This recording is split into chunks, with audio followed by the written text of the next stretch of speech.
Jamás pensé que el enemigo entraría por la puerta que yo misma abrí con amor. Soy Magdalena. Tengo 72 años. Y esta es la historia de cómo mi propio hijo me echó de la casa que construimos con su padre. Sí, me tiraron como a una vieja loca. Como si no valiera nada. Esa casa no era solo paredes. Era mi historia, mis risas, mi esposo muerto, mi cocina, mis recuerdos. Y un día me quedé sin nada. Me encerraron, me silenciaron, me arrancaron la dignidad. Pero no me quebré. Con las manos vacías y el corazón destrozado, me levanté y convertí mi dolor en un refugio para otras como yo. Hoy, esa casa es un milagro vivo. Pero todo comenzó con una traición. ¿Te quedas a escucharme? Nunca me imaginé escribiendo estas palabras. Pero hay dolores que solo se curan cuando se cuentan, y este es uno de ellos. Me llamo Magdalena, tengo 72 años, y esta es la historia de cómo mi propio hijo me tiró de mi propia casa. Cada vez que lo digo en voz alta, algo dentro de mí se rompe, como si los ladrillos de mi alma se desmoronaran igual que los muros que levantamos con su padre hace casi 50 años. Esa casa no era solo un techo. Era el último refugio de mi historia, la memoria viva de un amor que me fue fiel hasta el día de su muerte. Jamás pensé que el veneno vendría desde adentro. Mi esposo, Rogelio, murió de un infarto fulminante un 14 de febrero. Sí, el día del amor. Y desde entonces cada febrero se me siente como cuchillo. Quedé sola, con la casa grande, los retratos en la pared y la rutina de preparar café para dos. Aunque solo quedara una taza servida. Mis días eran lentos, pero tranquilos, hasta que un día, mi hijo Rafael apareció en la puerta con su esposa Miriam y mi nieto Iker, de apenas 6 años. «Mamá, las cosas no van bien. Necesitamos quedarnos un tiempo», me dijo con ojos rojos. No dudé ni un segundo. Les abrí la puerta como siempre se la abrí desde que era niño, con el alma en la mano. Al principio fue bonito. Iker llenaba la casa de risas. Miriam ayudaba en la cocina. Rafael parecía agradecido. Pero pronto empezaron los cambios. Miriam cambió los muebles del lugar sin preguntarme. Quitó las fotos de Rogelio, diciendo que la casa necesitaba un nuevo aire. Una tarde vi mi mantel bordado en la basura. Cuando le pregunté, me dijo: «Ya está viejo, suegra. Es mejor dejar ir las cosas viejas». Sentí que hablaba de mí, no del mantel. Esa noche lloré en silencio, apretando entre mis manos la medallita de San Judas que Rogelio me regaló cuando nos casamos. Rafael empezó a ausentarse. Miriam se apoderó del control de la televisión, del refrigerador, de la cocina y de todo. Yo ya no podía ni prender la radio sin que me dijera que hacía ruido. Empezó a hablarme como si fuera una niña tonta. «¿Ya tomaste tu pastilla, suegrita? ¿No se te olvidó otra vez?» Una mañana encontré la puerta de mi habitación con llave por fuera. Me encerraron. Dicen que fue un error, pero yo sé que no lo fue. Lo peor llegó cuando un hombre con traje vino a casa. Miriam me presentó como su suegra, la señora Magdalena, que está perdiendo la razón. Sentí un frío recorrerme el cuerpo. Me hicieron preguntas raras. Mi edad, qué día era, quién era el presidente. Respondí todo bien, pero Miriam me interrumpía, diciendo que a veces yo confundía las cosas, que hablaba sola, que me olvidaba de apagar la estufa. «¡Mentiras! ¡Puras mentiras!», quise gritar, pero sentí que si lo hacía, me tomarían como loca de verdad. Una semana después, una patrulla llegó. Pensé que algo había pasado con Rafael, pero no. Era por mí. Tenían una orden para trasladarme a un centro de atención para adultos mayores con problemas cognitivos. Lloré, grité, me aferré a la puerta, pero Rafael no salió, no dio la cara. Solo escuché su voz detrás de la pared. «Es lo mejor para todos». Me arrancaron de mi casa como si fuera una intrusa, como si no hubiera pasado toda una vida ahí. El centro era frío, lleno de olores mezclados, cloro, orina, soledad.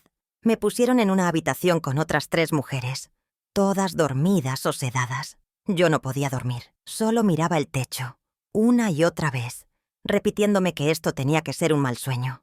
Pero cada mañana era peor. Nadie me visitaba. Nadie preguntaba por mí. Nadie.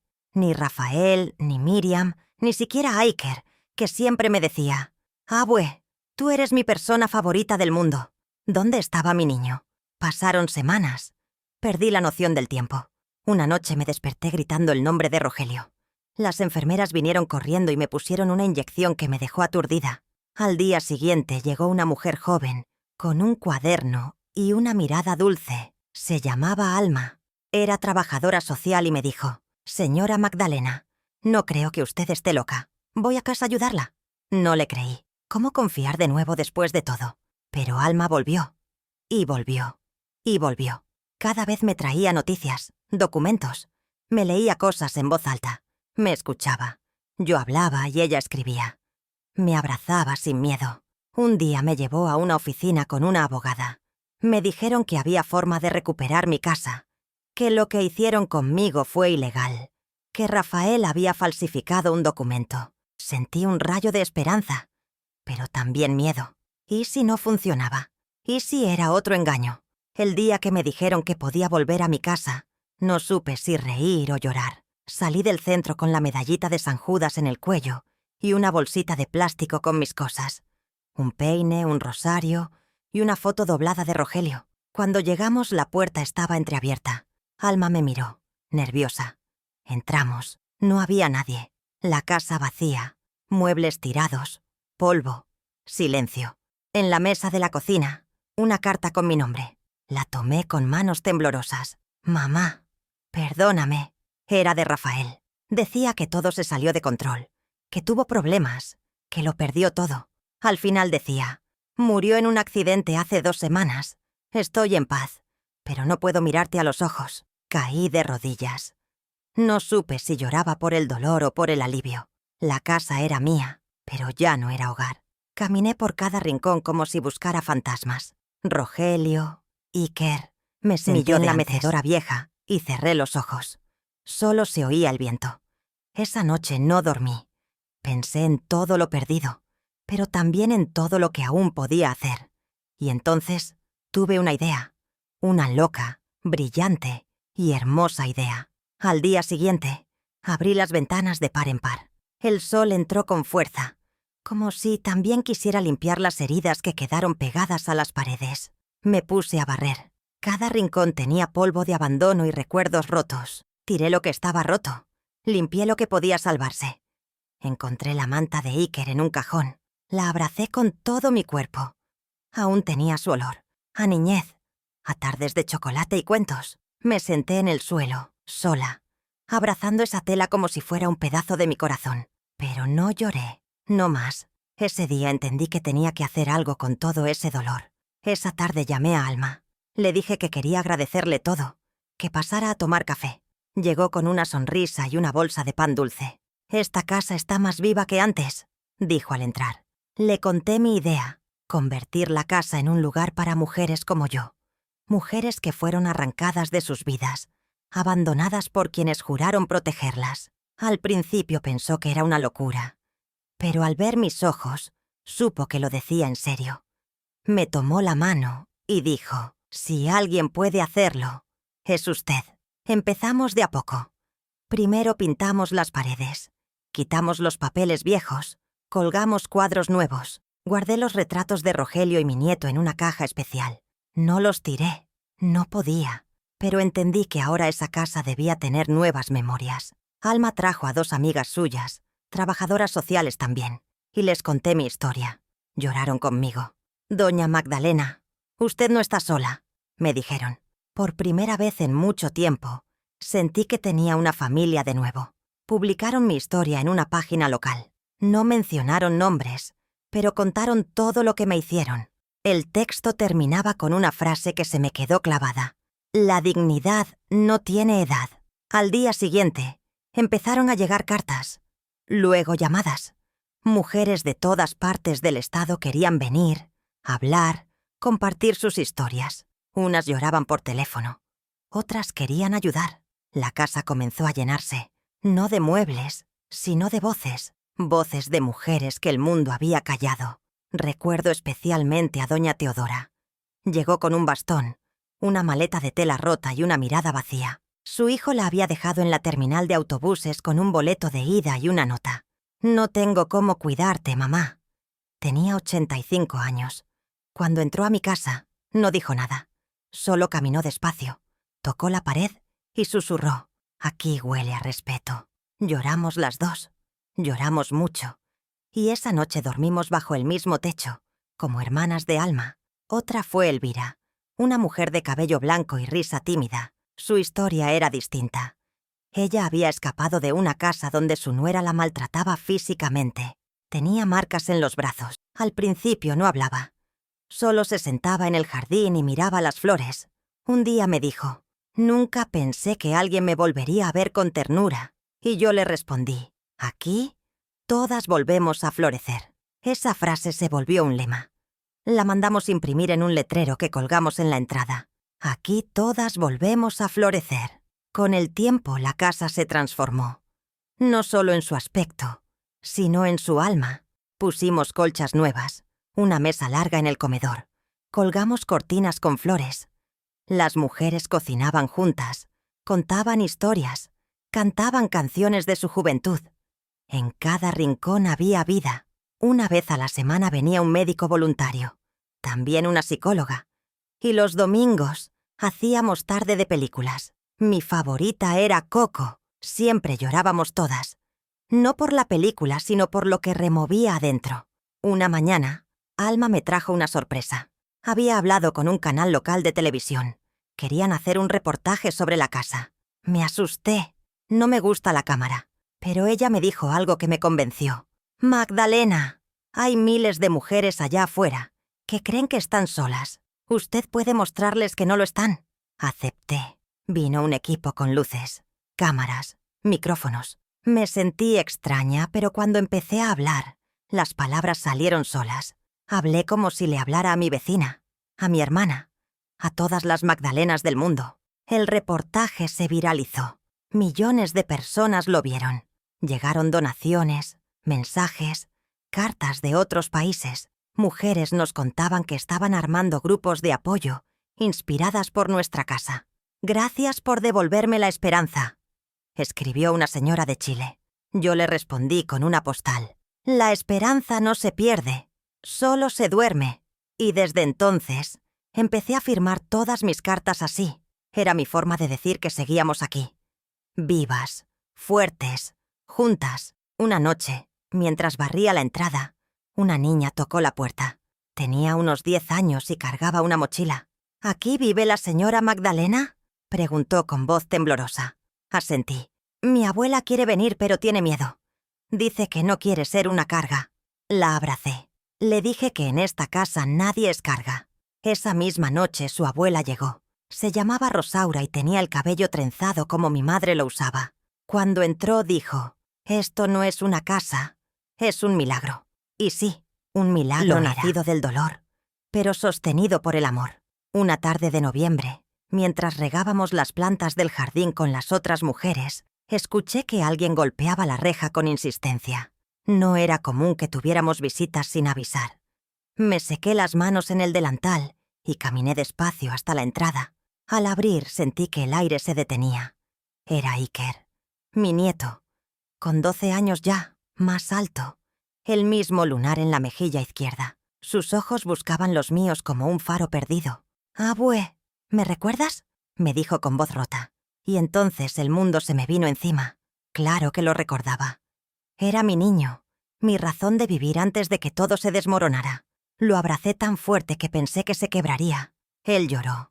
Yo también. Lo llevé al comedor y le preparé un chocolate caliente, como en los viejos tiempos. Las demás mujeres lo miraban con ternura. Mi mamá me dijo que no debía venir, pero yo soñé contigo, abue. Soñé que estabas triste. Sentí un nudo en la garganta. Que fue su madre quien me arrebató todo? No podía. No a un niño. Pasamos la tarde juntos.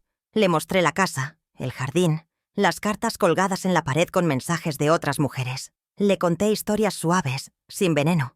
Le hablé de amor, de lucha, de perdón. Y cuando se fue, me dejó un dibujo.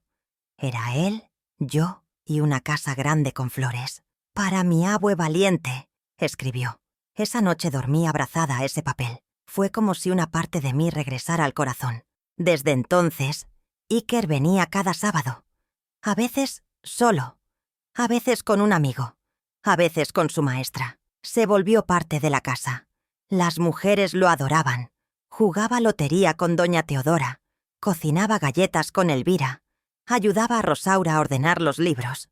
Decía que estar aquí era como estar en otro mundo. Un mundo donde nadie gritaba, donde no había miedo. Me dolía que dijera eso, porque sabía que lo decía por su mamá.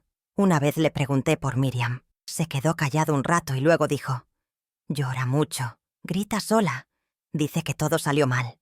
A veces me asusta. Me abrazó fuerte. Pero cuando estoy contigo, se me pasa todo. Sentí una mezcla de rabia, compasión y dolor. Miriam me destruyó, pero también era la madre de mi nieto. ¿Cómo odiarla sin herirlo? Decidí que no lo haría. Iker no debía cargar con odios heredados. Él merecía paz. Un día, mientras almorzábamos todos juntos, Iker me preguntó si podía invitar a alguien especial. Es mi maestra, se llama Luz. Ella dice que lo que tú hiciste es increíble. Claro que acepté. Luz era una mujer joven, de voz suave y mirada firme. Me escuchó con atención, tomó notas. A la semana siguiente, regresó con más personas. Psicólogos, terapeutas, maestras jubiladas. Querían ayudar, querían aprender, querían replicar lo que habíamos hecho. Fue entonces que nació la idea de formalizar el proyecto. Registrar legalmente la casa como un refugio para mujeres mayores en situación de abandono. Alma se encargó del papeleo. Las donaciones aumentaron. Renovamos el techo. Construimos 2 habitaciones más. Pusimos una pequeña biblioteca. La casa crecía, como crecen los árboles. Lento pero fuerte. Yo ya no era solo Magdalena. Era un pilar, una raíz, una madre para muchas. Pero la vida, que nunca deja de probarnos, aún tenía algo guardado. Una mañana, mientras estaba en el mercado comprando pan, vi a Miriam. Estaba más delgada, demacrada. Tenía ojeras profundas y ropa arrugada. Me vio. Se paralizó. Yo también. Fue como mirar una sombra del pasado. Caminó hacia mí, con pasos torpes. «Magdalena, necesito hablar contigo», dijo bajando la mirada. Mi cuerpo temblaba. El corazón golpeaba como tambor. Pero asentí. Fuimos a una banca. Me pidió perdón. Dijo que no esperaba que la creyera, que había sido una cobarde, una manipuladora, que se dejó llevar por el miedo, por la ambición, que perdió todo, que ahora vivía sola, que Iker era lo único que le quedaba. «Yo no merezco tu perdón», murmuró. Me miró a los ojos, y por un instante vi a la joven que una vez quiso ser parte de mi familia. No respondí, no podía. Me levanté y caminé. Esa noche no dormí. Pensé en Rogelio, en Rafael, en Iker. Pensé en las mujeres que vivían conmigo. ¿Podía perdonar a todo lo que había sufrido? ¿Debía hacerlo? ¿Era justo para mí? ¿Era justo para Iker? El perdón, comprendí, no siempre es un regalo para quien lo recibe. A veces es una llave para quien lo entrega. Y yo quería abrir esa puerta. No por ella, por mí. A la mañana siguiente me senté en el jardín con una taza de café entre las manos. El aire estaba tibio. Las flores comenzaban a abrirse. Y los pájaros cantaban como si supieran que algo importante estaba por pasar. Tenía el corazón dividido. Perdonar no significaba olvidar. No podía borrar lo que Miriam me había hecho. Pero también sabía que cargar con ese odio era como tomar veneno, esperando que la otra persona muera. Y yo ya había sufrido demasiado. Era tiempo de soltar. Llamé a Alma. Le conté todo. Me escuchó sin interrumpirme. Cuando terminé, me miró y dijo: «No hay respuesta correcta. Haz lo que tu alma necesite». Sus palabras quedaron flotando en el aire. Esa tarde, mientras todas las mujeres dormían la siesta, tomé un papel y escribí una carta. No como abuela, no como madre, no como víctima, como mujer, una mujer que eligió vivir sin cadenas. Miriam, no te perdono por ti, te perdono por mí, porque quiero dormir en paz. La firmé con mi nombre completo y le pedí a Iker que se la entregara. Cuando volvió, Iker me abrazó sin decir nada. Entendió. A veces no hacen falta palabras para cerrar heridas. Esa noche, en la mesa, conté a las mujeres lo que había hecho. Algunas me aplaudieron, otras lloraron. Una me dijo: «Yo aún no puedo perdonar, pero tal vez un día pueda». Y entendí que cada una lleva su tiempo, que el perdón no se impone, se cultiva, como las flores de nuestro jardín. Los días pasaban con calma. Cada mañana era una nueva oportunidad. Celebrábamos cumpleaños, organizábamos tardes de poesía, hacíamos manualidades que luego vendíamos en ferias. Con el dinero comprábamos comida, medicinas y cosas para mejorar la casa. Un día una señora de Querétaro llamó para donar un piano. Lo trajeron entre varios hombres. Era antiguo, hermoso, de madera brillante. Lo pusimos en la sala. Y cada noche doña Clara, que había sido profesora de música, tocaba una canción. A veces, «Bésame mucho», a veces, «Cielito lindo», y todas cantábamos con lágrimas en los ojos. Una tarde llegaron periodistas de una revista nacional. Querían hacer un especial sobre hogares transformadores. Me entrevistaron en el jardín, con los rosales detrás. Me preguntaron qué me motivaba. Respondí sin pensar. El dolor me trajo hasta aquí. Pero fue el amor lo que me hizo quedarme. Me pidieron una foto. Me senté en mi mecedora, con Iker a un lado, y las demás mujeres detrás. Esa imagen salió en la portada. Y el título fue «La casa donde el dolor florece en esperanza». Después de eso, recibimos más apoyo, más cartas, más mujeres. Pero también más historias duras. Cada mujer que llegaba traía consigo un universo de heridas. Escuchar todo aquello a veces me quitaba el aliento. Una señora, Ángela, fue abandonada por sus 3 hijas. Otra, Guillermina, vendió su anillo de bodas para pagar un boleto de autobús y venir desde Sonora. Y cada historia reforzaba mi convicción. Este lugar debía existir, no como caridad, sino como justicia. Una noche, soñé con Rogelio. Me hablaba desde nuestra cocina. Me decía, como si nunca Magda se hubiera ido. «Hiciste bien. Esta casa es lo que siempre soñamos». Desperté llorando, pero en paz. Miré al techo como si pudiera verlo, y dije en voz baja: «Gracias por no dejarme sola». Desde entonces, dejé una vela encendida cada noche junto a su retrato. No como luto, sino como gratitud. Una mañana, mientras preparaba café, escuché que alguien llamaba desde la reja. Era una mujer joven, con un pañuelo en la cabeza. Traía un bebé en brazos. «¿Aquí ayudan a mujeres abandonadas?», preguntó. Le abrí sin pensarlo. Le di agua, la senté. Su historia era distinta, pero igual de dura. Había sido echada de casa por su pareja. No tenía a dónde ir. Esa noche le preparamos una cama. Al día siguiente compramos una cuna. Y así entendí algo más. La casa también podía acoger a otras generaciones. Las hijas del abandono. Las mujeres mayores ayudaban a cuidar al bebé. Lo mecían, lo bañaban, le cantaban. Era como si todas volvieran a ser madres. Mientras lo dormíamos entre cantos, Rosaura me dijo: «Este niño va a crecer sabiendo que las abuelas salvan el mundo». Lloré, porque era verdad.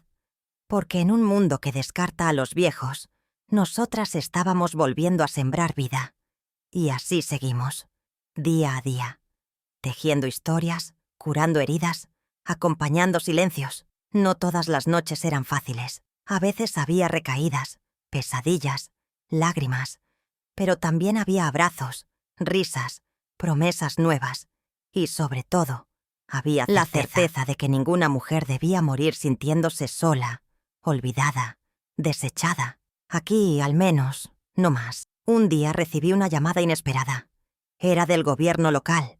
Una mujer con voz formal me dijo: «Señora Magdalena, queremos otorgarle una medalla al mérito cívico por su labor con mujeres mayores. Ha sido seleccionada como un ejemplo de dignidad, resiliencia y amor comunitario». Me quedé en silencio varios segundos. No porque no me alegrara, sino porque me costaba creer que todo aquello, que había nacido del dolor más profundo, ahora era motivo de reconocimiento. Acepté, pero sentí una punzada en el pecho. Rogelio no estaría allí para verlo.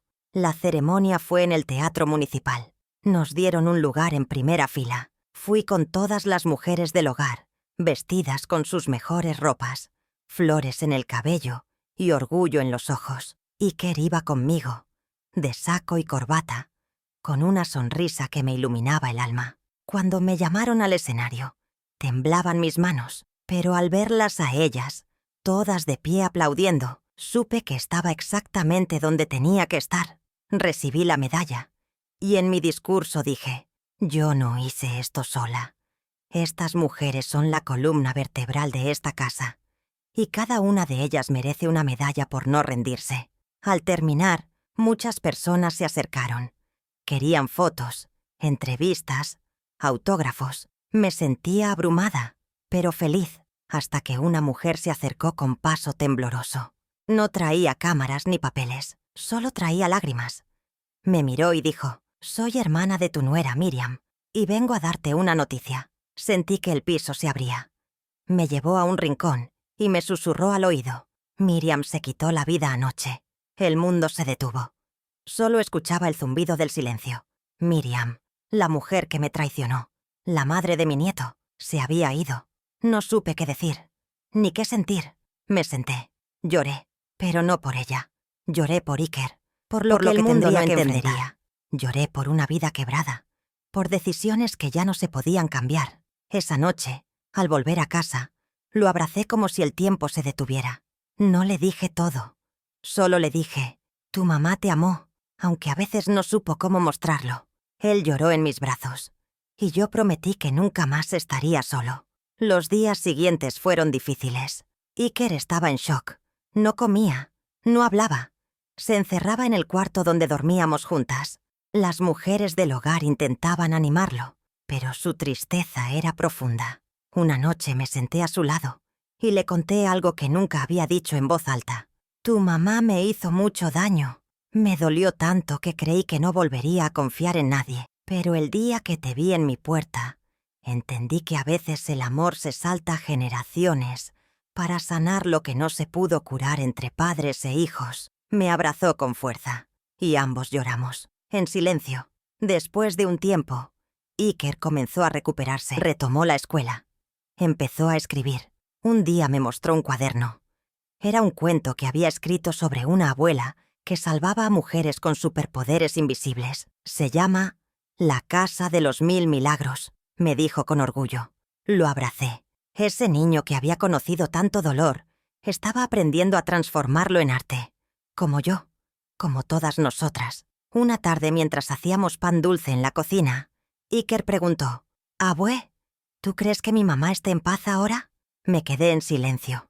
No por no saber qué decir, sino porque las lágrimas me nublaron la voz. Finalmente le respondí: «Quiero creer que sí, mi amor. Quiero creer que el cielo también tiene un lugar para los que se equivocan». Y él asintió, con esa mirada sabia que tienen los que han amado y perdido demasiado pronto.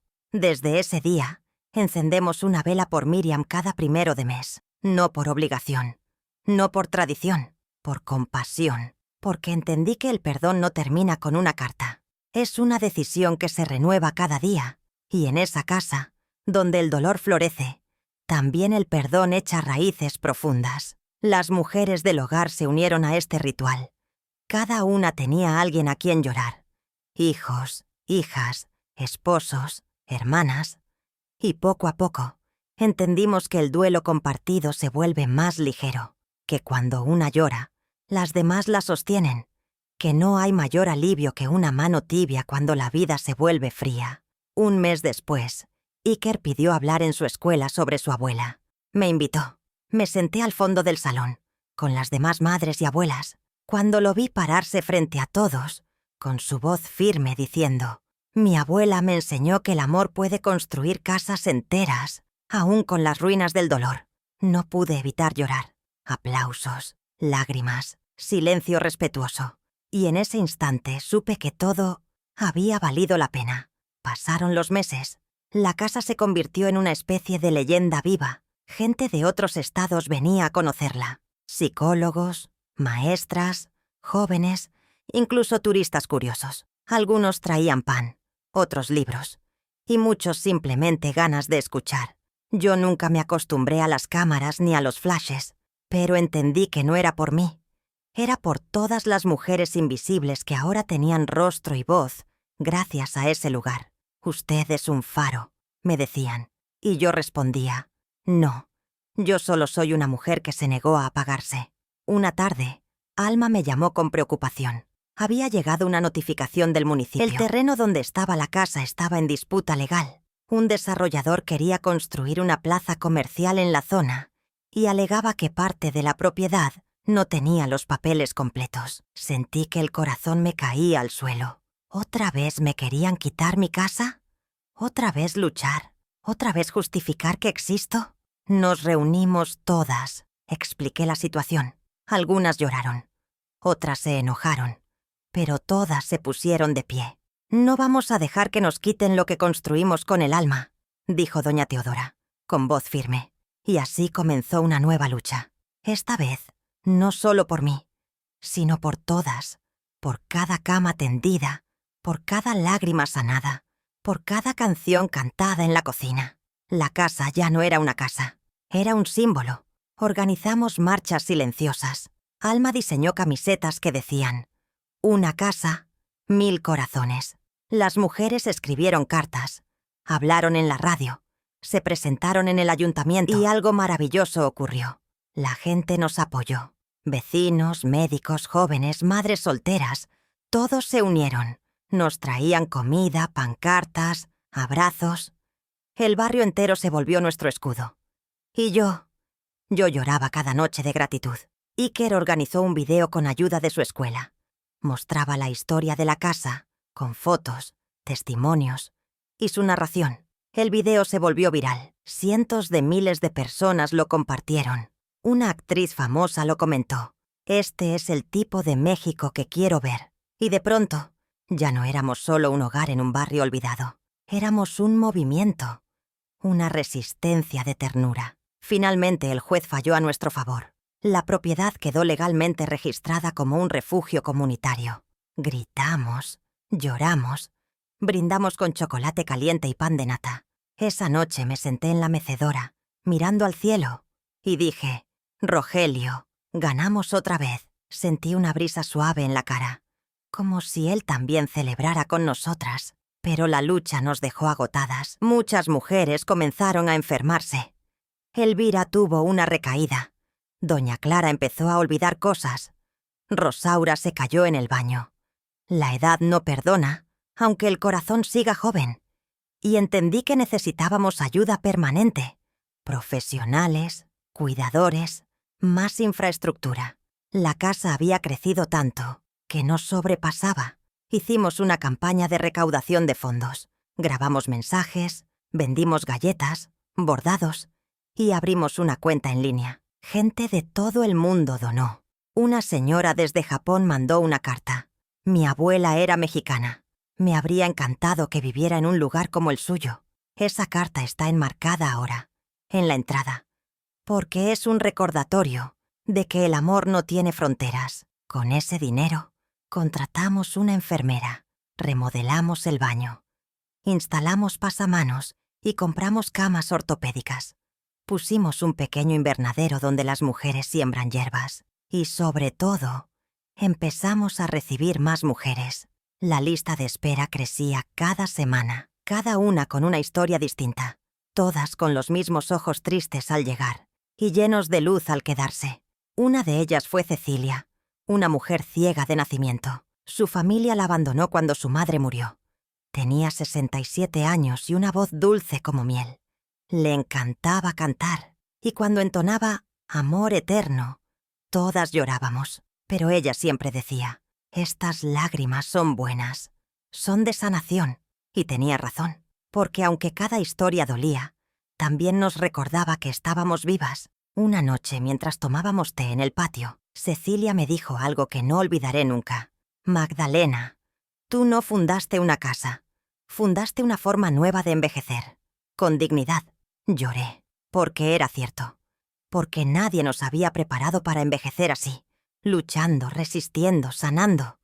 Pero ahí estábamos, más fuertes que nunca, y aún así, cada día me preguntaba: ¿qué pasará cuando yo ya no esté? ¿Quién cuidará este lugar cuando mi cuerpo ya no dé más? ¿Cómo asegurar que esta casa siga viva, mucho después de mí? Era hora de pensar en el futuro, de sembrar semillas que dieran frutos cuando yo ya no pudiera verlos florecer. Las noches empezaban a ser más largas. El frío me calaba los huesos con más fuerza que antes. Me costaba levantarme. Y los escalones que antes subía sin pensar, ahora eran montañas. No era tristeza, era cuerpo, era edad. Y aunque mi alma seguía fuerte, entendí que había llegado el momento de prepararme para algo inevitable, el día en que ya no estaría. No quería que la casa muriera conmigo, así que decidí que era hora de formar a alguien que pudiera continuar. Alma fue la primera en saber. Le pedí que viniera sola, sin avisar a las demás. Nos sentamos en la cocina, con café recién hecho y un panecito de piloncillo. Le tomé las manos y le dije: Alma, yo quiero que tú sigas esto cuando yo ya no esté. No hay nadie más que conozca esta casa como tú. Se quedó en silencio. Me miró con los ojos llenos de agua. Magdalena, yo aprendí a creer en la vida aquí. Sería un honor. Pero Alma tenía dudas. No soy tan fuerte como tú. No tengo tu temple, ni tu historia. Y yo le respondí algo que me salió del alma. No necesitas mi historia. Necesitas tu compasión. Esta casa no se construyó con fuerza. Se construyó con ternura. Y tú la tienes. Nos abrazamos largo. Y esa noche, supe que la semilla ya estaba sembrada. Empezamos a preparar un plan. Revisamos los documentos. Dejamos todo en regla. Escribimos un manual con los valores, los procedimientos, la misión. Pero más allá del papel, lo más importante era el corazón. Así que Alma comenzó a tomar mi lugar en pequeñas cosas. Recibir nuevas residentes, hablar en público, tomar decisiones. Al principio se sentía extraña, pero poco a poco la vi florecer. Las mujeres la aceptaron con cariño. Ella tenía un estilo distinto, más joven, más técnico, pero igual de cálido. Un día la vi sentada en el patio, contando cuentos a las nuevas residentes, y me vi a mí misma años atrás. Me alejé en silencio, con una sonrisa y una lágrima escondida, porque algo en mí supo que todo iba a estar bien. Una mañana, al despertar, encontré una sorpresa en el comedor. Las mujeres habían decorado todo con flores de papel, fotos impresas, carteles. En el centro, una manta bordada con la frase: «Gracias, Magdalena, por enseñarnos a volver a empezar». Me quedé sin palabras. Pensé que era mi cumpleaños. Pero no. «Es solo porque te amamos», dijeron. Y fue el regalo más hermoso de mi vida. Esa noche hicimos una cena especial. Todas cocinaron algo. Hubo música, baile, abrazos. Me sentí como en familia, como en un hogar de verdad. Iker preparó una presentación con fotos desde el primer día que llegué al refugio hasta hoy. Al final dijo: «Esta es mi abuela, mi heroína, la mujer que convirtió el dolor en esperanza». Me levanté, lo abracé y supe que mi legado ya no era mío, era nuestro. Pero también había cosas que aún debía cerrar. Decidí escribir cartas a cada mujer del hogar, una por una. En cada una, les conté lo que significaban para mí. Les agradecí. Les pedí perdón por los errores. Les deseé un futuro lleno de luz. Fue un trabajo de semanas, pero cada palabra era un abrazo que dejaba listo, como un testamento del alma. También escribí una carta para Iker. La guardé en un sobre sellado con una cinta azul. Le pedí que no la abriera hasta que yo ya no estuviera. Era mi forma de estar con él más allá del tiempo. Le conté todo, mi vida, mis errores, mis miedos y, sobre todo, mi amor, porque si algo quería dejarle a ese niño hombre, era la certeza de que fue mi salvación. Un día cualquiera, sin avisar, me fui sola al panteón. Visité la tumba de Rogelio, llevé flores frescas y me senté junto a él. Le hablé como siempre. Le conté de la casa, de las mujeres, de Iker. Le dije que me cansaba más rápido, pero que mi alma seguía fuerte. No sé cuánto tiempo me quede, viejo, pero me voy tranquila. Todo está en su lugar. Al regresar me sentí liviana, como si una parte de mí ya hubiera dado el siguiente paso. No era tristeza, era paz. Me recosté en mi sillón favorito, con una mantita tejida por doña Clara. Cerré los ojos. Afuera, Las voces de las mujeres sonaban como un coro suave. Dentro, el corazón me latía lento, pero pleno, y me dormí sabiendo que mi obra ya no era mía. El otoño llegó con pasos suaves. Las hojas caían despacio en el patio, y el aire traía ese olor a tierra mojada que siempre me recordó a mi infancia. Me sentía cansada, no triste, solo cansada. Como cuando después de una larga jornada, uno se sienta al fin y sabe que hizo lo que debía. Las mujeres lo notaban. Me traían té. Me cobijaban sin que yo lo pidiera. Sabían. Todas sabíamos. El cuerpo empieza a avisar cuando el alma se prepara para partir. Un día desperté con dificultad para respirar. Llamaron al médico, que ya era parte de la casa. Me revisó con ternura. «Doña Magdalena, necesita reposo absoluto. Nada de emociones fuertes». Reí. «Entonces me va a tener que dormir toda la semana, porque aquí las emociones son el pan de cada día». Nos reímos todos, hasta el médico, porque incluso en los momentos difíciles, el humor siempre fue mi refugio. Las mujeres comenzaron a turnarse para estar conmigo. Rosaura me leía poemas. Doña Clara me cantaba bajito. Alma me traía sopas calientes. Iker dormía a mi lado en una sillita, con la cabeza apoyada en mi brazo. No podía pedir más. Tenía amor, tenía compañía, tenía paz.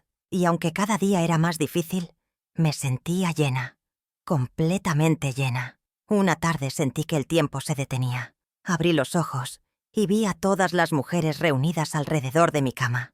Cada una tenía una flor en la mano. Alma me explicó: «Hoy queremos agradecerte por cada día, por cada historia, por cada lágrima que convertiste en esperanza». Me pusieron las flores sobre el pecho. Yo no podía hablar, solo lloré, porque a veces el amor es demasiado grande para caber en las palabras. Esa noche, Iker me leyó la carta que escribió para mí. Decía: «Abue, no tengo miedo, porque tú me enseñaste que el amor no se va, solo cambia de forma, y tú siempre vas a vivir en esta casa, en cada rincón, en cada canción». Lo abracé como pude. Le besé la frente y le susurré: «Tú eres mi mejor obra». Después de eso dormí con una sonrisa. A la mañana siguiente ya no desperté. Me encontraron tranquila, con las manos entrelazadas sobre el corazón y la medallita de San Judas colgando del cuello. No hubo llanto fuerte, solo silencio, un silencio lleno de amor, de gratitud, de memoria.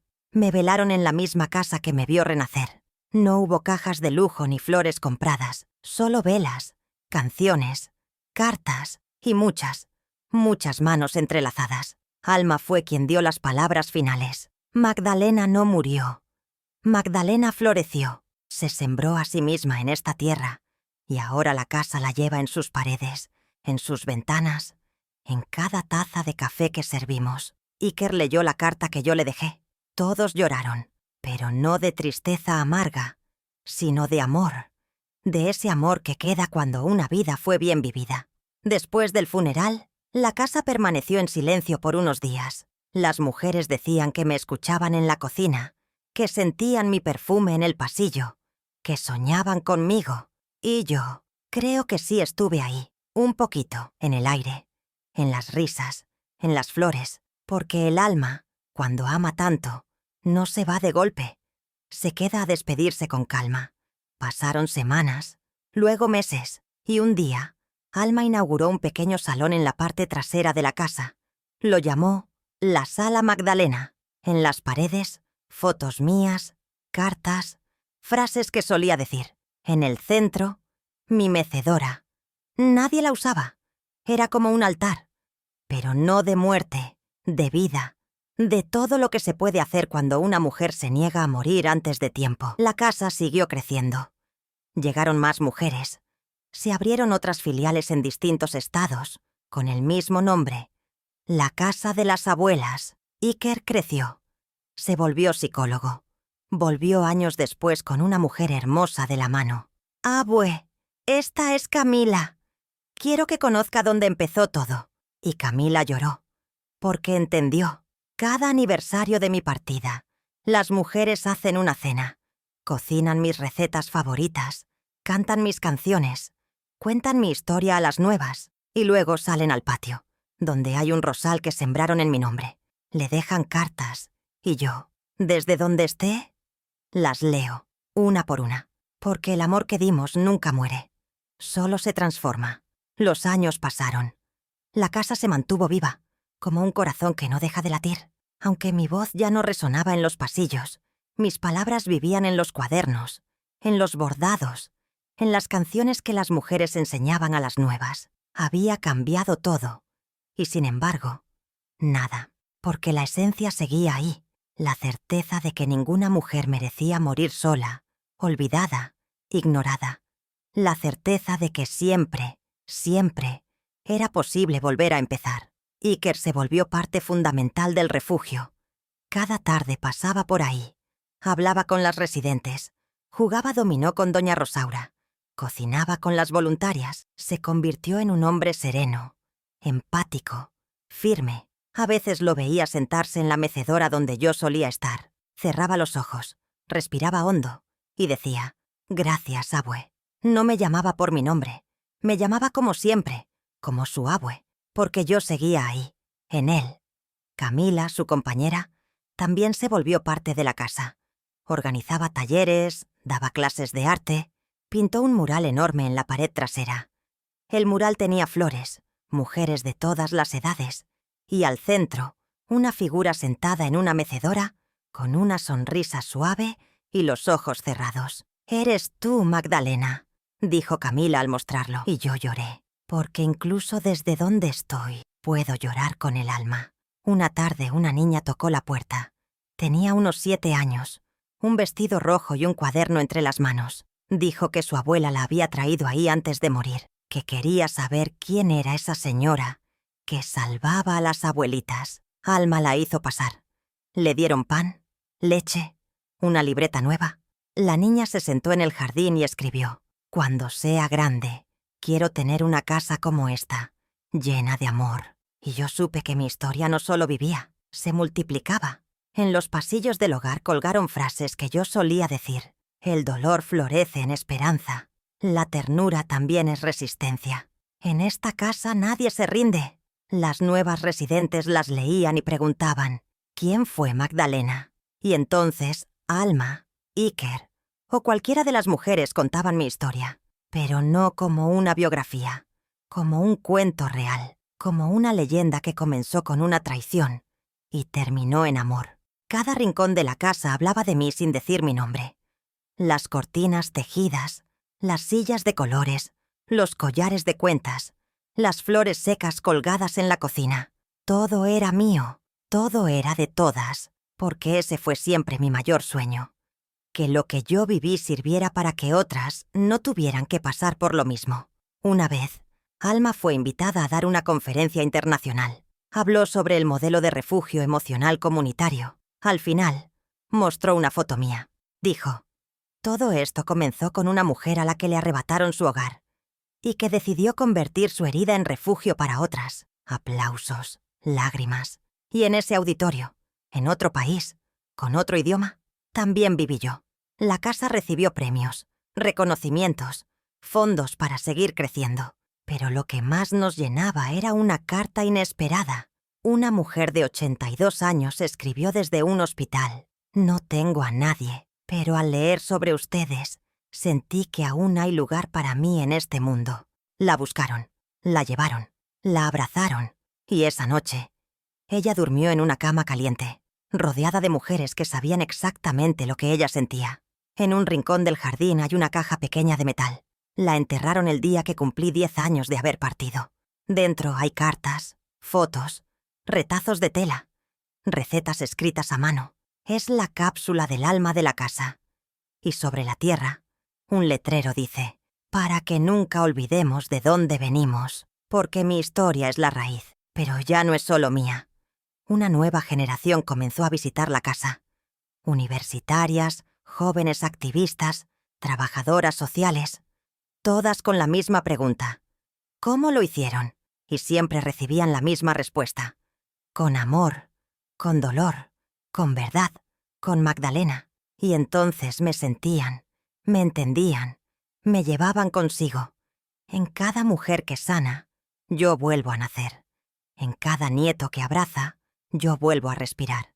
En cada lágrima que se convierte en sonrisa, yo estoy ahí. No como sombra, sino como semilla.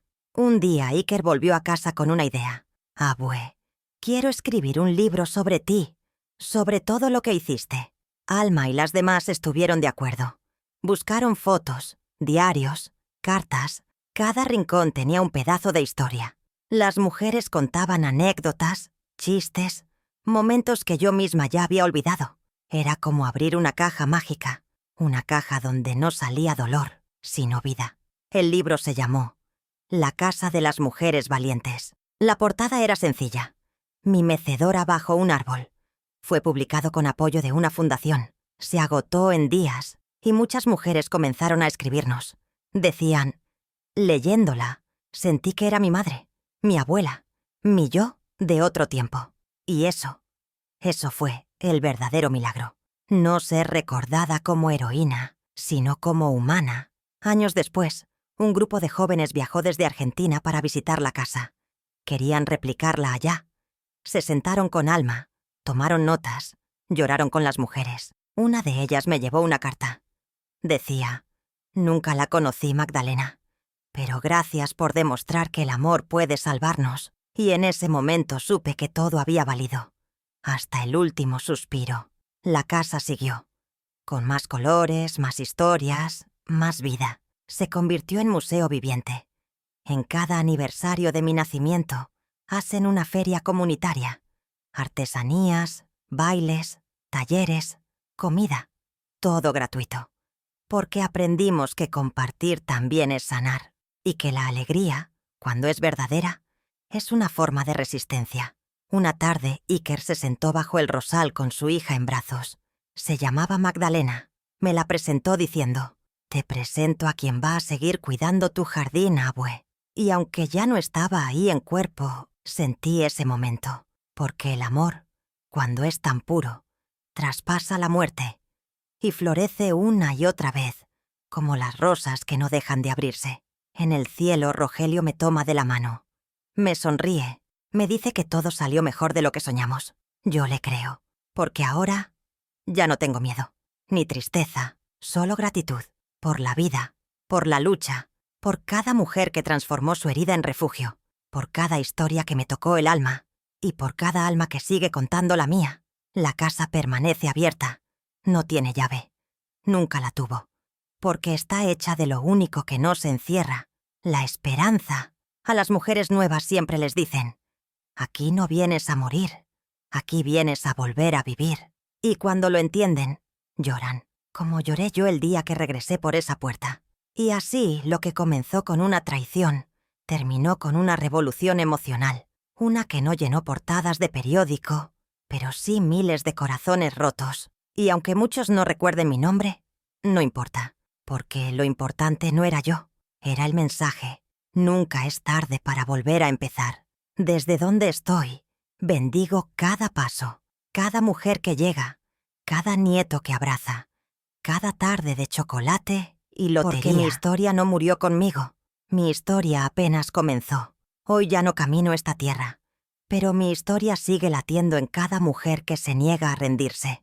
Mi nombre es Magdalena, pero podría ser el tuyo, el de tu madre, tu abuela, tu vecina, porque todas, en algún momento fuimos traicionadas, olvidadas o heridas por quienes más amábamos. Pero no nacimos para morir tristes.